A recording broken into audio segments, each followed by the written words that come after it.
ठीक, तो चलिए स्टार्ट करते हैं आज का पोर्शन। हाँ, 2 दिनों से मैं आपकी क्लास में आ नहीं पाया, है ना। आप यहाँ पर आज हम ये वाला पोर्शन जो है उसको कंप्लीट करेंगे और टाइम मिल गया तो नया टॉपिक स्टार्ट करेंगे। आप सभी जानते हैं सोर्सेज ऑफ इंडियन कॉन्स्टिट्यूशन, संविधान के स्रोत के बारे में हम लोग बात कर रहे हैं यहाँ पर, और उसका 3 मार्कर पोर्शन हमने कंप्लीट कर लिया। अमेरिका के संविधान से कौन से तत्व ग्रहण किए, आयरलैंड के संविधान से कौन से किए, और दक्षिण अफ्रीका के संविधान से कौन से किए, इसके अलावा ब्रिटेन के संविधान से कौन से तत्व ग्रहण किए। स्पेसिफिकली वो सारे तत्वों की चर्चा हमने की।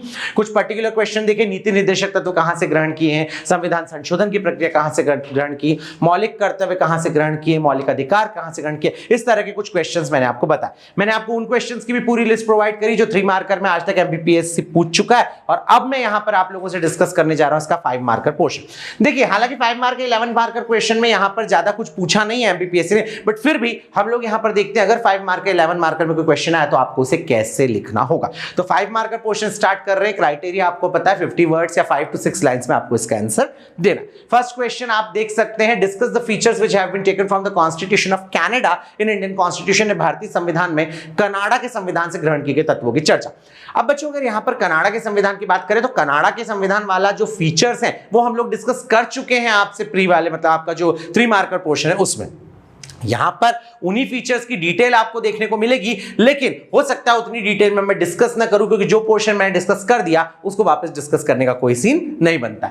देखिए, भारतीय संविधान में कनाडा के संविधान से कौन-कौन से तत्व ग्रहण किए गए हैं उसके बारे में आप सबसे पहला बताएंगे। Advisory jurisdiction of supreme court, मतलब सर्वोच्च न्यायालय का परामर्शदात्री क्षेत्राधिकार। हमने देखा था कॉन्स्टिट्यूशन का आर्टिकल नंबर 143 है जो कि सुप्रीम कोर्ट के एडवाइजरी ज्यूरिसडिक्शन में परामर्शदात्री क्षेत्राधिकार की बात करता है। अगर किसी भी विधिक विषय पर राष्ट्रपति को ठीक लगता है तो वो सुप्रीम कोर्ट से एडवाइस ले सकता है, सुप्रीम कोर्ट को ठीक लगता है तो वो अपनी एडवाइस दे सकता है। इसके साथ ही साथ हमने यहां पर ये देखा था, अगर कोई ऐसे डॉक्यूमेंट है, ऐसा कोई एग्रीमेंट है जो कॉन्स्टिट्यूशन के लागू होने के पहले से बना है, उस मैटर पर यहां पर सुप्रीम कोर्ट की एडवाइस राष्ट्रपति को चाहिए, तो राष्ट्रपति के लिए तो डिस्क्रिशनरी विवेकाधीन है, वो ठीक समझे तो यहां पर वो एडवाइस ले सकता है। लेकिन अगर इस वाले किसी विषय पर जो संविधान के लागू होने के पहले का अगर एडवाइस मांगी गई, now the supreme court is bound to give his advice, यहां पर सुप्रीम कोर्ट बाउंड हो जाएगा अपनी उस एडवाइस को देने के लिए। तो ये पोर्शन एडवाइजरी ज्यूरिसडिक्शन, सर्वोच्च न्यायालय का परामर्शदात्री या सलाहकारी क्षेत्राधिकार का कॉन्सेप्ट हमने कनाडा से ग्रहण किया। इसके बाद हमने यहां पर क्या, सशक्त केंद्र के साथ संघीय व्यवस्था। मैंने आपसे बताया था शक्तियों के विभाजन के आधार पर संघवाद का तत्व हमारे यहां पर अपनाया गया है, और यह संघवाद जो है वो बात करता है केंद्र और राज्य के मध्य शक्तियों के विभाजन की। लेकिन भारत में अगर बात की जाए तो भारत में हम लोग जो है हमने पूर्ण संघवाद को नहीं अपनाया। जब शांति काल है, पीस टाइम है, तो उस ड्यूरेशन में हम लोग जो है वो फेडरल फीचर्स को अडॉप्ट करते हैं, संघवाद को अपनाते हैं। पर अगर कंट्री में इमरजेंसी लगी हो तो इस कंडीशन में हम लोग जो है सारी की सारी यूनिटरी गवर्नमेंट वाले फीचर्स अपना लेते, फेडरल वाले फीचर्स नहीं अपनाते। तो शांति काल के दौरान शक्तियों के विभाजन का सिद्धांत यहां लागू होता है, लेकिन आपातकाल के समय सारी की सारी शक्ति केंद्र के हाथ में हो जाती है। इस तरह की federal system with strong central का कॉन्सेप्ट भी हमने कनाडा के कॉन्स्टिट्यूशन से ग्रहण किया। इसके बाद नेक्स्ट तत्व में बच्चों यहां पर केंद्र द्वारा राज्यपाल की नियुक्ति की बात है कि सेंट्रल ही स्टेट में जो है राज्यपालों को अपॉइंट करता है। ये फीचर भी जो हमने कहां से लिया है, कनाडा के कॉन्स्टिट्यूशन से लिया है। और एक और आप बता सकते हैं, अवशिष्ट शक्तियों ने रेसिड्यूरी पावर्स की कि वे सारे के सारे मैटर जो ना तो यूनियन लिस्ट में है, ना स्टेट लिस्ट में, ना कॉन्करेंट लिस्ट में, उन सबको रेसिड्यूरी पावर्स यानी अवशिष्ट शक्तियां कहेंगे। और according to the provisions of Canadian constitution, यहां पर हमने ये तत्व लिया कि जितनी भी अवशिष्ट शक्तियां होगी वो सारी की सारी सेंट्रल गवर्नमेंट में निहित होगी, केंद्र सरकार में निहित होगी। तो इस तरीके से हमने कनाडा के संविधान से ग्रहण किए। ठीक है, अगला क्वेश्चन देखिए बच्चों, भारत सरकार अधिनियम 1935 भारतीय संविधान का एक प्रमुख स्रोत था, इस कथन की समीक्षा कीजिए। अभी तक मैंने आपसे 3 मार्कर वाले क्वेश्चन में कहीं भी गवर्नमेंट ऑफ इंडिया एक्ट की कोई बात नहीं करी, but as you all know that हमारे इंडियन कॉन्स्टिट्यूशन का अप्रॉक्स 70% पार्ट जो है वो गवर्नमेंट ऑफ इंडिया एक्ट 1935 से बना है। और गवर्नमेंट ऑफ इंडिया एक्ट 1935 से कौन कौन से फीचर्स लिए, और you can say that government of India act 1935 is a major source of Indian constitution, explain this statement. अगर ऐसा कोई क्वेश्चन है तो आपको इसका आंसर कैसे लिखना है। चल, यहां पर आप लोगों को एक ब्रीफ बता रहा हूं, सिनॉप्सिस बता रहा हूं कैसे लिखना है। तो आपको यहां पर 1935 के गवर्नमेंट ऑफ इंडिया एक्ट का ब्रीफ इंट्रोडक्शन देना है ना, संक्षिप्त वर्णन करना, डिटेल नहीं, वर्ड लिमिट है आपके पास, ध्यान दीजिए। संक्षिप्त वर्णन जिसमें आपको बताना है कि गवर्नमेंट ऑफ इंडिया एक्ट 1935 जो था वो उस समय तक ब्रिटिश गवर्नमेंट के थ्रू पास किया गया सबसे बड़ा एक्ट था। उसमें कितने आर्टिकल्स थे वगैरह, इनकी ब्रीफ डिस्क्रिप्शन आपको यहां पर देना। इसके साथ आपको 1935 1935 से गवर्नमेंट ऑफ इंडिया एक्ट से कौन कौन से तत्व ग्रहण किए गए थे उनके बारे में भी यहां पर आपको जानकारी देनी है और इस तरीके से आपको यहां पर इस क्वेश्चन को बताना। अब कौन कौन से तत्व ग्रहण किए गए थे, या तो बहुत सारे तत्व हो सकते हैं, तो आपको यहां पर मेनली डिस्कस करना है सबसे पहले इमरजेंसी प्रोविजंस की, आपातकालीन उपबंधों की, और बात अगर इंडियन कॉन्स्टिट्यूशन के इमरजेंसी प्रोविजंस की जाए, These emergency provisions are mentioned under part 18 of Indian Constitution और part 18 में मेनली 3 आर्टिकल है जिनमें आपकी इमरजेंसी प्रोविजंस को मेंशन किया गया है and these are article number 352 मतलब नेशनल इमरजेंसी, आर्टिकल नंबर 356 मतलब स्टेट इमरजेंसी और आर्टिकल नंबर 360 मतलब की वित्तीय आपातकाल अर्थात फाइनेंशियल इमरजेंसी। ये तीनों इमरजेंसी के प्रोविजंस आपको यहां पर मेंशन करना है, बिल्कुल शॉर्ट में आपके सामने यहां पर वर्ड लिमिट बताई हुई। यही क्वेश्चन अगर 11 मार्कर में हो तो फिर वहां पर आपके आंसर में इन पॉइंट्स की डिटेल बढ़ जाएगी। इसके साथ आपको पब्लिक सर्विस कमीशन, अब आपको पता होगा कि गवर्नमेंट ऑफ इंडिया एक्ट 1919 के थ्रू यूपीएससी कॉन्स्टिट्यूट हुआ था, जबकि आपका जो पीएससी है यानी स्टेट पीएससी और जॉइंट पीएससी, जेपीएससी और एसपीएससी, ये वाले जो दोनों पोर्शन है, ये portion government of India act के थ्रू यहां पर एग्जिस्टेंस में आए थे 1935 के गवर्नमेंट ऑफ इंडिया के। तो यहां पर आपको ब्रीफली ये बताना है कि कॉन्स्टिट्यूशन में आर्टिकल नंबर 315 से लगाकर 323 तक इन कमीशन से रिलेटेड प्रोविजंस, उनकी पावर्स, उनकी फंक्शंस, ये सारी की सारी चीजें बताई। इसके बाद आपको यहां पर बताना है structure of judiciary. Structure of judiciary की बात करें तो हमारे यहां पर ट्रिपल लेयर का स्ट्रक्चर देखने को मिलता है। सेंट्रल में सबसे ऊपर आपको देखने को मिलता है सुप्रीम कोर्ट, फिर उससे नीचे स्टेट में हाई कोर्ट और फिर उससे नीचे डिस्ट्रिक्ट्स में डिस्ट्रिक्ट कोर्ट। तो यहां पर ये जो स्ट्रक्चर है हमारी जुडिशरी का, ये स्ट्रक्चर हमने गवर्नमेंट ऑफ एक्ट 1935 से अडॉप्ट किया है। इस बेसिस पर आपको इस पोर्शन को यहां पर बताना है कि बिल्कुल हमारे यहां पर जिस तरीके से पावर्स को एग्जीक्यूटिव में डिफरेंट किया गया, डिवाइड किया गया सेंट्रल और स्टेट के बीच, उसी प्रकार से यहां पर मुकदमों की दृष्टि से भी सुविधा के लिए हमारे यहां पर जो मैटर्स है उनको भी डिस्ट्रीब्यूट कर दिया गया है केंद्र के, राज्य के और जिले के लेवल पर। तो आपको यहां पर बताना है सबसे बड़ा कोर्ट लेकिन भारत का सुप्रीम कोर्ट यानी सर्वोच्च न्यायालय। इस पोर्शन को यहां पर इस तरीके से आंसर कर। इसके बाद आपका फेडरल सिस्टम जो है डिस्ट्रीब्यूशन ऑफ पावर्स के साथ कनेक्ट करते हुए फेडरल सिस्टम के बारे में हम बात कर चुके हैं, हमने कनाडा के कॉन्स्टिट्यूशन में भी इसे देखा। तो फेडरल सिस्टम जो है ये पोर्शन हमने यहां से लिया और लास्टली ऑफिस ऑफ गवर्नर यानी राज्यपाल का जो कार्यालय है वो भी हम ले। देखिए अभी हमने कनाडा के कॉन्स्टिट्यूशन से लिया था, सेंट्रल के थ्रू अपॉइंटमेंट होगा स्टेट में गवर्नर्स का, लेकिन यहां पर राज्यों में राज्यपाल का जो है कार्यालय, राज्यपाल कैसे वर्क करता है, ये वाला पोर्शन जो है वो हमने कहां से लिया है, वो पोर्शन हमने यहां से लिया। गलत कह रहे हो कपिल नामदेव आप, ध्यान दीजिए बेटा, वाइमर कॉन्स्टिट्यूशन ऑफ जर्मनी से इमरजेंसी प्रोविजंस नहीं लिए, सस्पेंशन ऑफ फंडामेंटल राइट्स वाला पोर्शन लिया। वाइमर कॉन्स्टिट्यूशन जर्मनी से हमने ये लिया आपातकाल के दौरान मौलिक अधिकारों का निलंबन, तो सस्पेंशन ऑफ फंडामेंटल राइट वाला पोर्शन लिया, लेकिन यहां पर गवर्नमेंट ऑफ इंडिया एक्ट से लिए। इसके अलावा आपको कई सारी ऐसी चीजें देखने को मिलेंगी जिसके लिए आपको लगेगा यार ये वाला पोर्शन तो हमने किसी अनादर कंट्री से भी लिया। तो आपको मैं ये बता दूं उस अनादर कंट्री से हमारे यहां पर गवर्नमेंट ऑफ इंडिया 1935 में उसे अडॉप्ट किया और गवर्नमेंट ऑफ इंडिया 1935 से हमने उसे अडॉप्ट किया, तो इसलिए कई बार ऐसी चीजें मिलती है। लेकिन ये जो वाइमर कॉन्स्टिट्यूशन जर्मनी वाला पोर्शन का आपने ये पोर्शन मैंने आपको बताया, तो इस तरीके से आपको कैनेडियन कॉन्स्टिट्यूशन वाले जो पोर्शन है उसको मेंशन करना। तो मैंने 1935 के गवर्नमेंट ऑफ इंडिया एक्ट को मेंशन करना है। सबसे पहले गवर्नमेंट ऑफ इंडिया 1935 का ब्रीफ इंट्रोडक्शन देना है, उसके बाद उसको ये बताना, वो ब्रीफ इंट्रोडक्शन आप बताइए कि हमारे इंडियन कॉन्स्टिट्यूशन का मेन सोर्स है, अप्रॉक्स 70% पोर्शन इसी से मिलकर बना है ना। इसके थ्रू बहुत सारे मेजर फीचर्स थे जो लिए गए, उस समय तक का ब्रिटिश भारत का सबसे बड़ा ये एक्ट था।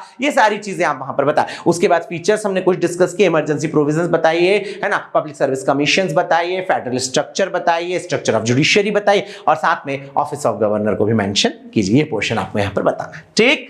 चल आगे बढ़ते हैं। आपके लिए एक नोट यहां पर यही बात मैंने आपसे कही, दिस क्वेश्चन में बी आस्क्ड एज ऐसे type question for 11 marks also. 11 marker के रूप में भी ये क्वेश्चन आपके सामने पूछा जा सकता है। अगर 11 मार्कर में क्वेश्चन पूछा जा रहा है तो ये जो एलिमेंट्स है अब इनकी डिटेल भी दीजिए। आप केवल इतना मत बताइए कि national emergency, state emergency, financial emergency होती है, ये भी बताइए नेशनल इमरजेंसी के ग्राउंड्स क्या है, ये भी बताइए कि नेशनल इमरजेंसी में फंडामेंटल राइट के सस्पेंशन का क्या होगा, स्टेट इमरजेंसी कितने टाइम तक के लिए रह सकती है, फाइनेंशियल इमरजेंसी क्या कंट्री में कभी लगी है कि नहीं लगी, इन चीजों को भी थोड़ा सा मेंशन कीजिए। पब्लिक सर्विस कमीशन में आप ये भी बताइए कि यूपीएससी का जो है वो 1919 के उसके थ्रू आया था, लेकिन यहां पर स्टेट पीएससी और जॉइंट पीएससी जो है 1935 के एक्ट के थ्रू आया। इस तरीके से आप डिटेल डिस्क्रिप्शन यहां पर थोड़ा दीजिए ताकि आपका क्वेश्चन वहां पर कंप्लीट, तो फॉर्मेट ऑलमोस्ट सेम रहेगा, लेकिन वहां पर जो लिखने की चीजें हैं, लिखने का तरीका है वो चेंज हो जाएगा। ठीक, चलिए बढ़ते हैं आगे।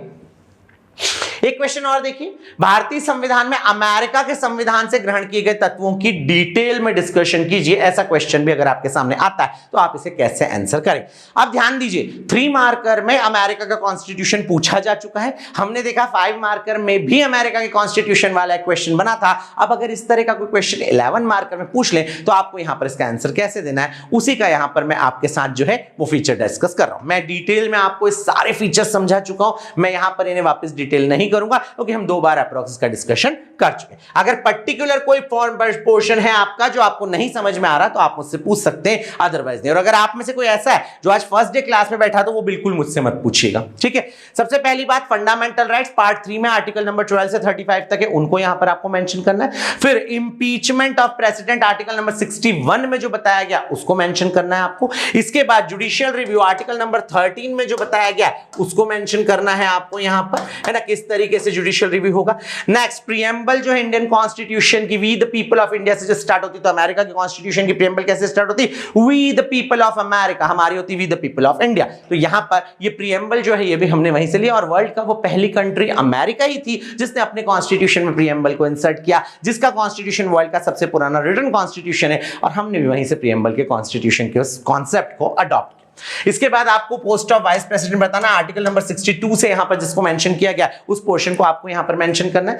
विधियों का समान संरक्षण आर्टिकल नंबर 14 में जिसे मेंशन किया गया है कि लॉ सभी को इक्वली प्रोटेक्ट करेगा, तो यहां पर आर्टिकल 14 में जो 2 टर्म्स है, विधि के समक्ष समानता, इक्वलिटी बिफोर लॉ, ये हमने यूके के कॉन्स्टिट्यूशन से लिया, और इक्वल प्रोटेक्शन ऑफ लॉज यानी विधियों का समान संरक्षण वाला जो कॉन्सेप्ट है ये हमने कहां से लिया, ये कॉन्सेप्ट हमने लिया है अमेरिका के कॉन्स्टिट्यूशन। नेक्स्ट, सुप्रीम कोर्ट और हाई कोर्ट के जजेस के रिमूवल की प्रोसेस जो आर्टिकल नंबर 124 में बताई है कि किस तरीके से पार्लियामेंट में एक बिल इंट्रोड्यूस होगा, उस बिल के इंट्रोड्यूस होने के बाद वहां से ये सुप्रीम कोर्ट और हाई कोर्ट के जजेस को अपनी पोस्ट से रिमूव करने की प्रोसेस के बाद यहां पर प्रेसिडेंट जो है वो अपनी एसेंट देगा, देन आफ्टर यहां पर कोई भी सुप्रीम कोर्ट या हाई कोर्ट के जज को अपनी पोस्ट से रिमूव किया जाएगा। And last, independence of judiciary का कॉन्सेप्ट, जिसको लेकर मैंने आपसे बताया था कि हमारे यहां पर भारत में सुप्रीम कोर्ट और हाई कोर्ट के जजेस को उनके कार्यकाल की सुरक्षा यानी कि टेन्योर का प्रोटेक्शन प्रोवाइड किया गया, और इस तरीके से हमारे यहां पर न्यायपालिका की स्वतंत्रता का कॉन्सेप्ट लिया गया है। और ये सारे के सारे एलिमेंट हमने कहां से लिए, हमने लिए अमेरिका के संविधान। तो मैंने आपके सामने यहां पर शॉर्ट में एक सिनॉप्सिस बता दिया। सिनॉप्सिस में मैंने आपसे बताया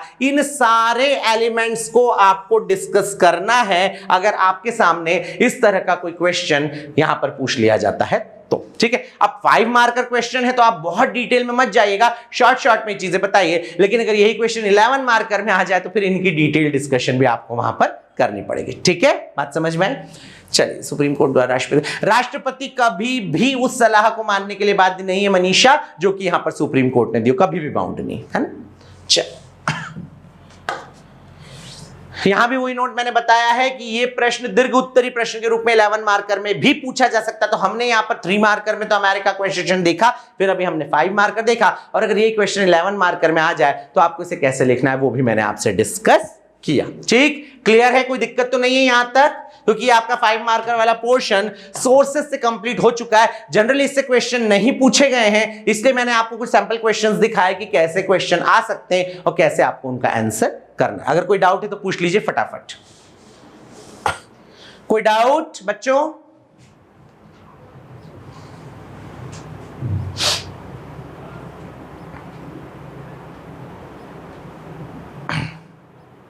चलिए, बहुत अच्छी बात है, आप लोग को कोई डाउट नहीं है तो, है ना। अब उस डाउट ना होने के बच्चों 2 ही कारण हो सकते, पहला सब कुछ समझ आ गया और दूसरा कुछ भी समझ नहीं आया। इन 2 ही कंडीशन में डाउट निकलते।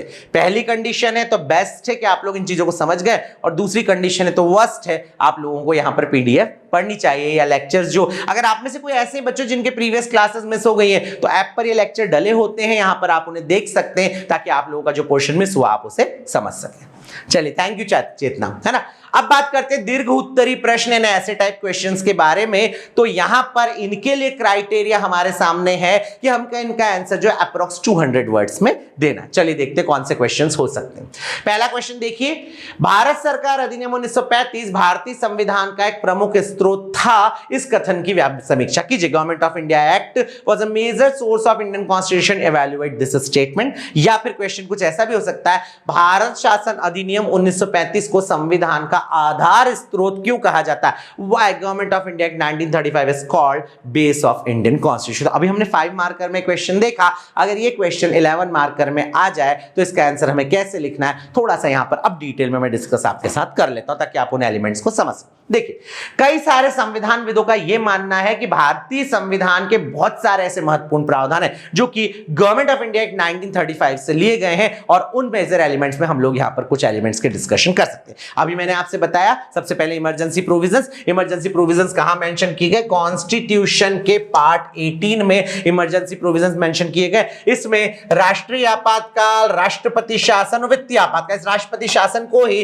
राज्य आपातकाल भी कहा जाता है। तो यहां पर इनके सारे के सारे जो प्रावधान है ये भारत शासन अधिनियम 1935 से ग्रहण किए गए हैं। ये पोर्शन आप यहां पर डिस्कस कर सकते हैं। ठीक, इसके बाद आपको बताना है पब्लिक सर्विस कमीशन। तो इसमें मैंने आपसे बताया था जॉइंट पीएससी मतलब संयुक्त लोक सेवा आयोग और स्टेट पीएससी मतलब राज्य लोक सेवा आयोग के गठन संबंधी जितने भी प्रावधान है वो इंडियन कॉन्स्टिट्यूशन में गवर्नमेंट ऑफ इंडिया 1935 से ही लिए गए हैं। जबकि यूपीएससी का जो प्रोविजन है संघ लोक सेवा आयोग वो भारत शासन अधिनियम 1919 में वर्णित था। इस पोर्शन को आप यहां पर मेंशन कर सकते हैं। ठीक, नेक्स्ट यहां पर आपको न्यायपालिका का ढांचा बताना है, स्ट्रक्चर ऑफ जुडिशरी बताना है कि वर्तमान में अगर हम बात करते हैं तो न्यायपालिका में सर्वोच्च स्तर पर कौन है? तो न्यायपालिका में सर्वोच्च स्तर पर है सुप्रीम कोर्ट, जबकि हाई कोर्ट और डिस्ट्रिक्ट कोर्ट जो है उसके अधीनस्थ है, उसके नीचे आते हैं।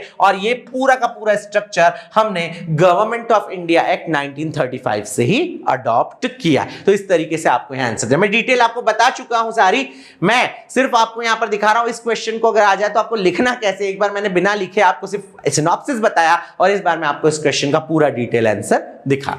नेक्स्ट आपको यहां पर फेडरल फीचर को डिस्कस करना है, संघीय व्यवस्था को, कि हमारे यहां पर जो फेडरल फीचर है ये भी हमने गवर्नमेंट ऑफ इंडिया एक्ट 1935 से लिया और इंडियन कॉन्स्टिट्यूशन की ये एक अनूठी विशेषता है, यानी यूनिक फीचर है हमारे इंडियन कॉन्स्टिट्यूशन का। ये पोर्शन भी हम यहां पर बता रहे हैं। ठीक है, चलिए हम यहां पर लास्ट में कंक्लूड कर रहे हैं अपने आंसर को। अतः संविधान विदों का यह मत कि भारत सरकार अधिनियम भारतीय संविधान का एक प्रमुख आधार स्रोत था सही प्रतीत होता है। ये चीज आप यहां पर बताइए। आदिनाथ क्या लिख रहे हैं अंकित तुम? मैं समझ नहीं पा रहा बेटा, क्या लिखा आपने? ये हाई कोर्ट आदिनाथ नहीं, अधीनस्थ। ओके ओके ओके, हाँ प्रैक्टिकली अधीनस्थ नहीं है, लेकिन यहां पर आप लोग उतनी डिटेल में मत जाइए क्योंकि वो आप जुडिशरी का क्वेश्चन नहीं बता रहे, तो आप अपने आंसर को शॉर्ट एंड स्वीट ले जाकर ये चीज बता सकते हैं। या हायरार्की में उससे नीचे आता है, ऐसे भी आप अपने सवाल का जवाब अंकित वहां पर दे सकते हैं। 1935 में सर्वोच्च न्यायालय सर्वोच्च ताकि उसके ऊपर ब्रिटिश सुप्रीम कोर्ट था। आशीष, हमारे यहां पर जब 1898 के हाई कोर्ट एक्ट के थ्रू हाई कोर्ट एस्टैब्लिश किए गए थे तो सुप्रीम कोर्ट तो खत्म कर दिए थे। 1937 में बेटा फेडरल कोर्ट एस्टैब्लिश किए गए थे जो कि ब्रिटिश सुप्रीम कोर्ट के रूप में थे वहां पर, तो उन्हें फेडरल कोर्ट कहेंगे। बाद में उन फेडरल कोर्ट के प्लेसेस पर हमारे यहां 28 जनवरी 1950 को सुप्रीम कोर्ट को एस्टैब्लिश किया गया। ठीक है, जुडिशरी के बारे में वर्टिकल डिस्ट्रीब्यूशन ऑफ पावर कह सकते, हाँ कह सकती हो रिचा, बिल्कुल कह सकती हो, कोई दिक्कत नहीं। ठीक है, चल नेक्स्ट क्वेश्चन देखिए प्लीज। ये फिर वही नोट, ये क्वेश्चन मैंने सेम बता दिया आपको। अगर क्वेश्चन सेम हो सकता है, पूछने का तरीका सेम हो सकता है। In short, government of India act 1935 से रिलेटेड पोर्शन 5 मार्कर या 11 मार्कर किसी में भी आपके सामने पूछा जा सकता है। चल नेक्स्ट, भारतीय संविधान को आलोचकों द्वारा उधार का थैला कहा जाता है, इस कथन का कारण स्पष्ट कीजिए। Critics say that Indian constitution is a borrow bag, explain the reason behind this statement. As you all know कि इंडियन कॉन्स्टिट्यूशन को बोरो बैग का, उधार का थैला कहा गया हमारे आलोचकों द्वारा, उसका कारण क्या है उसी के बारे में यहां पर क्वेश्चन। चलिए सिनॉप्सिस देख लीजिए। आपको यहां पर सबसे पहले बताना है भारतीय संविधान में विभिन्न देशों से ग्रहण किए गए तत्व। 11 मार्कर क्वेश्चन है, एटलीस्ट देश देश का नाम और तत्व जरूर आप वहां पर मेंशन कीजिएगा। दो फॉर्मेट में बताइए अपने क्वेश्चन के आंसर को, आंतरिक तत्व और बाह्य तत्व, यानी internal sources and external sources. अगर आप बात यहां पर भारत सरकार अधिनियम की करते हैं तो ये आपका आंतरिक तत्व था, है ना, यानी इंटरनल सोर्स।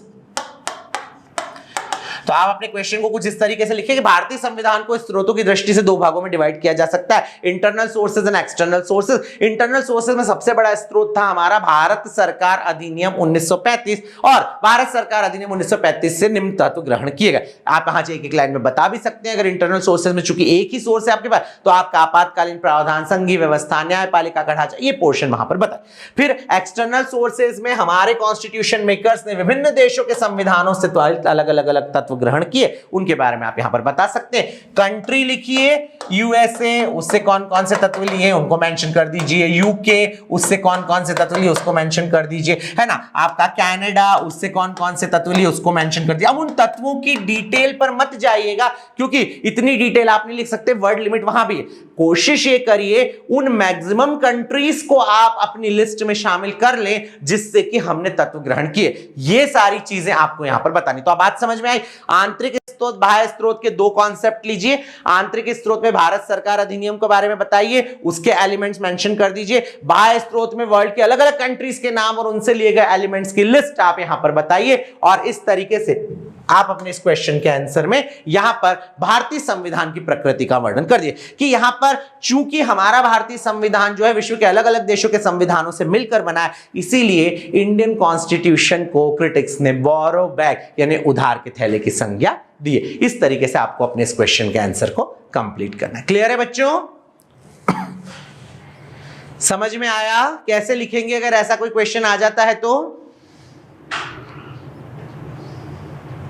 गुड। मैं बार बार अपनी सारी क्लासेस में बच्चों को ये बोल रहा हूं, आप लोग पेपर पेन लेकर बैठिए। अब देखिए फॉर्मेट आपके सामने है, जब आप लोग को पीडीएफ नोट्स मिले वहां भी इसी फॉर्मेट में चीज आपके सामने, लेकिन क्लास में मैंने आपको लाइव पढ़ाते वक्त ये बात बताई कि देखो कैसे लिखना। आंतरिक स्रोत वाले पोर्शन में क्या, बाह्य स्रोत वाले पोर्शन में क्या, सिर्फ कंट्री के नाम, उसके आगे उसके एलिमेंट, ऐसे आप मेंशन करें। तो कुछ इस तरीके का आप लोग अपने पास नोट करिए ना, रफली जो है आप फ्लो चार्ट बनाते चलिए जो मैं बोलता हूं। तो तब आप लोग जब इसको पढ़ेंगे, जब एग्जाम हॉल में जाएंगे, तो ये चीज आपको बहुत हेल्प करे। हाँ, कंक्लूजन में आपको ये चीज कमलेश प्रूफ करना है, आपको यहां पर हैंस प्रूफ कि हमारे इंडियन कॉन्स्टिट्यूशन का नेचर ऐसा है कि उसको इंडियन कॉन्स्टिट्यूशन को क्रिटिक्स ने बोरो बैक का, बस इसी तरीके से बताना। कोई जरूरत नहीं है शुभम, यहां पर बिल्कुल जरूरत नहीं है 1919 के अधिनियम की यहां से बात नहीं, आप केवल 1935 से बात करिए, उसके पहले की बात मत करिए। आपका क्वेश्चन बहुत बड़ा हो जाएगा और आप जो मेन चीज है वो छूट जाएगी। इसलिए शुभम 1919 के या किसी भी अदर एक्ट को इंक्लूड मत कीजिए, केवल 1935 के भारत सरकार अधिनियम को बताइए, क्योंकि वो हमारे कॉन्स्टिट्यूशन का मेजर सोर्स है। बहुत बड़ा भाग हमारे कॉन्स्टिट्यूशन का उसी से मिलकर बना है। ठीक, चल आगे बढ़ते। बस तो ये कंप्लीट ही हो गया टॉपिक हमारा यहां पर। तो इंडियन कॉन्स्टिट्यूशन के सोर्सेज वाला पोर्शन मैंने कंप्लीट करा। अब फटाफट जरा मुझे जवाब देते चलिए। मैं यहां पर एलिमेंट बोल रहा हूं, आपको फटाफट मुझे बताना है कौन सी कंट्री है। ठीक है, रैपिड फायर मान सकते हैं इसको आप लोग। ये बताइए अमेंडमेंट प्रोसीजर कौन सी कंट्री से लिया है? एकदम जल्दी जवाब दीजिए। अमेंडमेंट प्रोसीजर कंट्री, ठीक, south Africa. DPSP directive principles of state policy country, ठीक, आयरलैंड से लिया directive principles of state policy, बिल्कुल सही। Fundamental duties country, fundamental duties country USSR, absolutely correct, USSR से लिया। अमेरिका नहीं राजधर, गलत जवाब है ना, यूएसएसआर से लिए हमने। फंडामेंटल राइट्स कंट्री,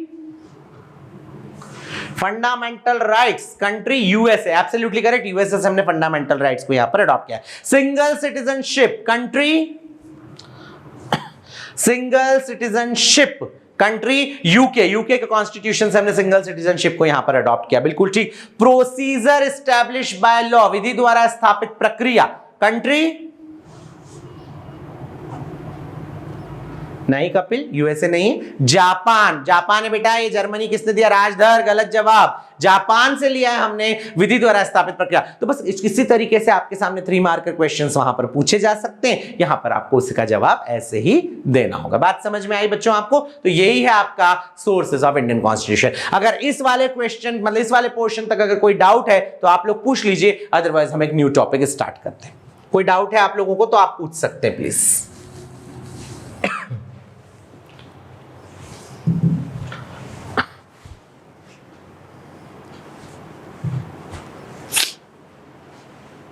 चलिए गुड, बहुत अच्छी बात है कि आप लोगों को कोई डाउट नहीं है।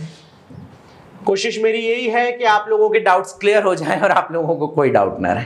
ठीक है, चलिए अगला टॉपिक, ये भी डायरेक्टली आपके सिलेबस में कहीं लिखा हुआ नहीं है मेंस के सिलेबस में, लेकिन इससे भी एमपीपीएससी ने बहुत क्वेश्चन पूछे, स्पेसिफिकली 3 मार्कर। आज तक कोई 5 मार्कर 11 मार्कर इस पोर्शन से नहीं पूछा, लेकिन 3 मार्कर में बहुत क्वेश्चन पूछे और प्रिलिमिनरी एग्जाम में उन्होंने शो भी कर दिया कि आपकी मेंस एग्जामिनेशन में भी शेड्यूल से क्वेश्चन पूछा जा सकता है। तो शेड्यूल से रिलेटेड क्वेश्चंस यहां पर हम सॉल्व करेंगे, एग्जाम पॉइंट ऑफ व्यू से एक इंपॉर्टेंट टॉपिक है। ठीक, तो यहां पर भारतीय संविधान की 12 अनुसूचियां, सबसे पहले वही यहां पर डिस्कस करेंगे। वेरी शॉर्ट क्वेश्चंस जो 3 मार्कर्स हैं, इनका आंसर आपको अप्रॉक्स 10 वर्ड्स और 1 to 2 लाइंस में देना होगा। चलिए देखिए क्वेश्चन।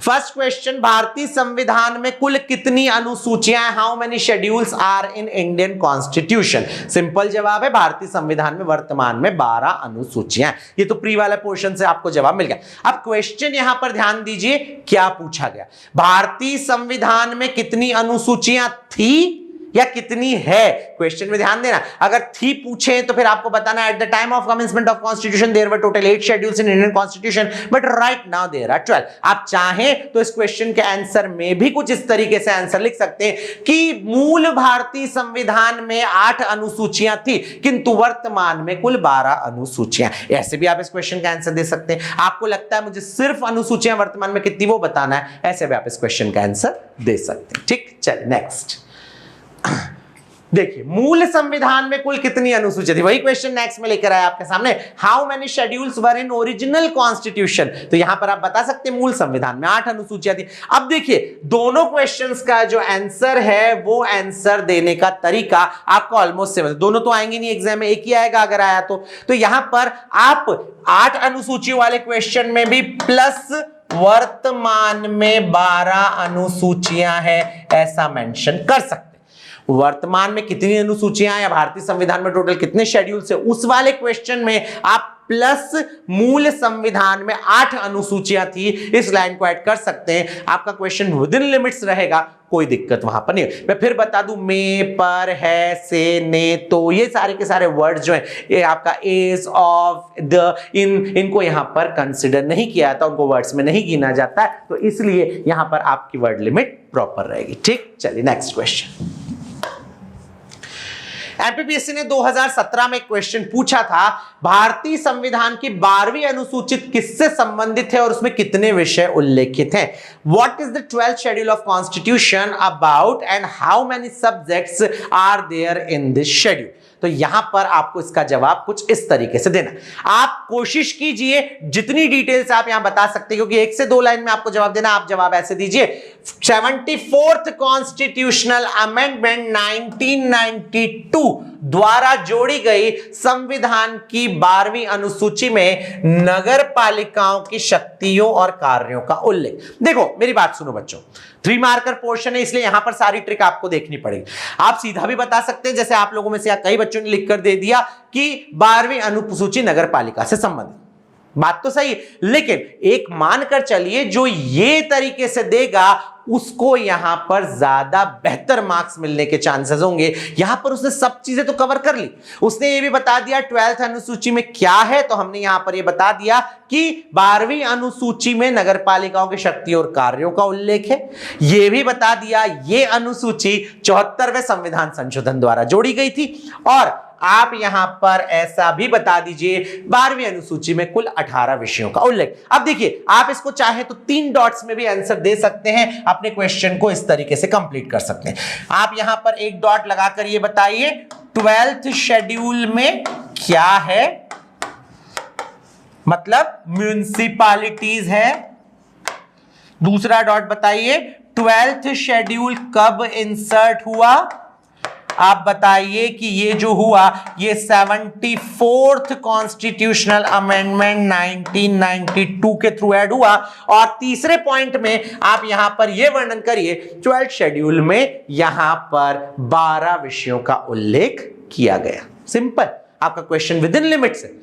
तो दोनों तरीके मैंने आपसे बता दिए। आप चाहे बिल्कुल एकदम लकीर के फकीर बन सकते हैं और सिंपल जैसा जवाब चाहे वैसा दे सकते हैं, बट मैं आपको रिकमेंड करूंगा आप क्वेश्चन कुछ इस फॉर्मेट में दीजिए, एडिशनल डिटेल्स प्रोवाइड कीजिए वर्ड लिमिट में रहते हुए। तो 3 पॉइंट बना लीजिए। सबसे पहला 12वीं अनुसूची नगर पालिकाओं से संबंधित, दूसरा 12वीं अनुसूची संविधान में 74वें संविधान संशोधन 1992 के द्वारा जोड़ी गई, तीसरा 12वीं अनुसूची में कुल 18 विषयों का उल्लेख। बस कंप्लीट, आपका आंसर फुल यहां पर एब्सोल्युटली राइट होगा। राजदर 1993 में बेटा लागू हुआ था, इसलिए कई बुक्स 1993 में थे, एक्चुअली 73rd और 74th अमेंडमेंट 1992 का ही। हाँ वही अक्षय ने जवाब वही दिया। ठीक है, चल देखिए नेक्स्ट क्वेश्चन। एक और क्वेश्चन जो एमपीपीएससी ने अपने यहां पर 2014 में आर्टिकल बताने की बात अंकित की जाए तो आप चाहें बता सकते, कोई दिक्कत नहीं, ब्रैकेट में आर्टिकल नंबर मेंशन कर दिए, पर यहां पर फिर आर्टिकल नंबर एग्जैक्ट होना ठीक रहेगा। आर्टिकल अगर आप डायरेक्टली बता रहे हैं वहां पर तो आपको आर्टिकल नंबर एग्जैक्ट पता होना जरूर, बताएंगे तो और अच्छा आंसर लगेगा। एमपीपीएससी ने 2014 में पूछा संविधान की किस अनुसूची में असम, मेघालय, त्रिपुरा और मिजोरम राज्यों के जनजातीय क्षेत्रों के प्रशासन के बारे में प्रावधान? Which schedule of constitution contains provision regarding administration of tribal areas of Assam, Meghalaya, Tripura and Mizoram? आप लोगों के जवाब यहां पर आ रहे हैं सामने, तो बस उसी तरीके से आपको जवाब देना है। संविधान की 6ठी अनुसूची में आसाम, मेघालय, त्रिपुरा और मिजोरम राज्यों के जनजातीय क्षेत्रों के प्रशासन के बारे में प्रावधान। हाँ राजदर, आर्टिकल आप मेंशन कर सकते, ठीक है। तो यहां पर 6th शेड्यूल क्या है, आपको इसी के बारे में सिंपल यहां पर जवाब देना। ठीक, चल नेक्स्ट। ये 2018 में पूछा गया क्वेश्चन था, भारतीय संविधान की 11वीं अनुसूची किस बारे में है? About what the 11th schedule of Indian constitution is there? आप सिंपली जवाब दे सकते हैं 73वें संविधान संशोधन 1992 द्वारा जोड़ी गई संविधान की 11वीं अनुसूची में पंचायतों की शक्तियों और कार्यों से संबंधित 29 विषयों का उल्लेख किया गया है। कुछ नहीं पूछा था उन्होंने कितने सब्जेक्ट है, हमने तो डिटेल ही दे दी। हमने कहा 73rd कॉन्स्टिट्यूशनल अमेंडमेंट के थ्रू एड ऑन हुआ है ये शेड्यूल, 11th शेड्यूल पंचायतों से, पंचायती राज से संबंधित है, और तीसरा इसमें टोटल 29 सब्जेक्ट्स है। बस क्वेश्चन का आंसर बिल्कुल कंप्लीट हो जाता है। बहुत बढ़िया कमलेश, आपने जो लिखा बिल्कुल इसी तरीके से आपको वहां पर मेंशन करना है, आपका आंसर यहां पर कंप्लीट होगा। That the 11th schedule which has been inserted by 73rd constitutional amendment 1992 is related to the powers and functions of the panchayat contains total 29 subjects. चल पूछे गए क्वेश्चन से जिनके हम डिस्कशन कर रहे हैं। एमपीपीएससी ने 2018 में एक और क्वेश्चन पूछा था, भारतीय संविधान की 11वीं अनुसूची में वर्णित किन्हीं 4 विषयों को लिखिए।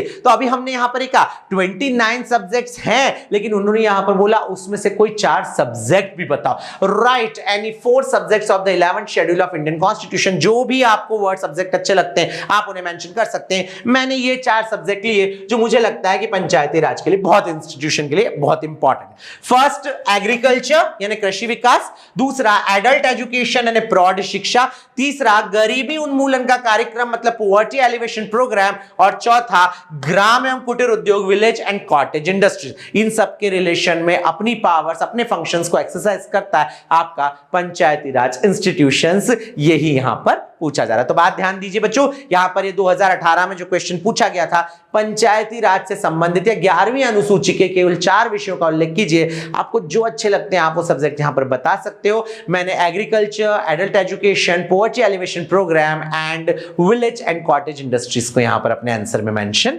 किया। ठीक, चल नेक्स्ट क्वेश्चन देखिए बच्चों, संविधान की 7वीं अनुसूची किससे संबंधित है? 7th schedule of constitution is about what? आप ये पूछना चाहते हो मनीषा प्रौढ़ क्या, ऐसा पूछना चाहते हो? इंग्लिश भी तो लिखी थी बेटा, एडल्ट एक एज के बाद जब कोई पर्सन को क ख ग घ ABCD सिखाया जाता है वो कहलाती प्रौढ़ शिक्षा हमारे यहाँ पर। आप देखिए कई बार हमारे यहाँ पर इवनिंग स्कूल्स चलते हैं यहाँ पर, तो आप वहां पर जो है 40-45 साल के लोग जो होते हैं वो लोग सीखते हैं लिखना पढ़ना, बिल्कुल अक्षर ज्ञान उन्हें कराया जाता है, 1 2 3 4 उन्हें सिखाया जाता है। That is called adult education. ठीक। और संविधान की 7वीं अनुसूची किससे संबंधित? 7th schedule of constitution is about what? आपको सिंपली बताना है संविधान की 7वीं अनुसूची में शक्तियों के विभाजन का वर्णन संघ सूची, राज्य सूची और समवर्ती सूची में किया गया। तो यहां पर आप क्या बताएंगे कि यहां पर 7th शेड्यूल जो है इंडियन कॉन्स्टिट्यूशन का, ये किससे रिलेटेड है? ये यहां पर आपने बताया कि ये जो है डिवीजन ऑफ पावर्स से रिलेटेड है। और यहां पर तीनों लिस्ट मेंशन कीजिए, union list, state list and concurrent list. Subject की डिटेल देने की बिल्कुल जरूरत नहीं है आपको अंकित यहां पर, क्योंकि आपके सामने वर्ड लिमिट है। अगर आप चाहें तो यहां पर बिल्कुल ब्रैकेट में उनके सब्जेक्ट जो है मेंशन कर दीजिए। डिटेल मत लिखिएगा कि ये वो सब विषय हैं जिन पर सेंट्रल गवर्नमेंट को लॉ मेकिंग पावर, इतनी डिटेल देने की नीड नहीं है वहां पर। केवल 2 चीजें बताइए, that 7th schedule of Indian Constitution is related to the distribution of powers and another is there are 3 kinds of lists mentioned under the 7th schedule: union list, state list and concurrent list। ठीक, जल्दी से जवाब दीजिए, concurrent list किस country के constitution से adopt की गई है बच्चों? समवर्ती सूची किस कंट्री के कॉन्स्टिट्यूशन से ली गई है? ठीक, गुड, ऑस्ट्रेलिया के संविधान से ग्रहण की गई। ठीक, चलिए आज यहीं पर रोकेंगे लेक्चर, पढ़कर आइएगा, मैं इसका PDF डलवा दूंगा, आप लोग इस पोर्शन को पढ़िए और बाकी कुछ भी दिक्कत है तो कल उसके बारे में हम लोग यहां पर बात करें। ठीक, थैंक यू सो मच।